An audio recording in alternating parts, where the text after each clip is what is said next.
জুমার দিনে আমি 3টা আমলকে বেশি গুরুত্ব দিই। 1 নাম্বার হচ্ছে সূরাতুল কাহফ, যেটা আপনাকে মাসিহুদ দাজ্জাল থেকে বাঁচাবে। 2 নাম্বার বেশি থেকে বেশি দরুদ পড়া, এই দিন দরুদ পেশ করা হয় নবী সাল্লাল্লাহু আলাইহি ওয়াসাল্লামের কাছে। আর 3 নাম্বার এটা যেটা আপনাদেরকে শেয়ার করছি, সেটা হলো আল্লাহ রাসূল সাল্লাল্লাহু আলাইহি ওয়াসাল্লাম বলেছেন, কেউ যদি জুমার দিনে সকাল সকাল গোসল করে, আর্লি মর্নিং গোসল করে ফেলে, একদম ফরজ গোসলের মতো,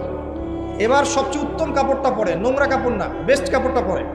আতর খুশবু ব্যবহার করে, সুগন্ধি ইউজ করে, সুগন্ধি ব্যবহার করে সে সকাল সকাল পায়ে হেঁটে মসজিদে যায়, বাহনে চড়ে নয়, পায়ে হেঁটে মসজিদে গিয়ে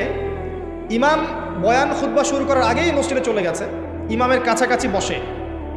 কাউকে কষ্ট দেয় না, ইমাম খুতবা দিচ্ছে সে চুপচাপ শুনছে, কাউকে কষ্ট দেয় না,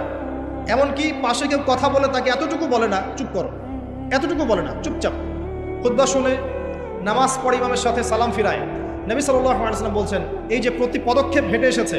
প্রত্যেক পদক্ষেপের বিনিময়ে 1 বছরের নফল নামাজ, 1 বছরের নফল রোজা নেকি দেওয়া।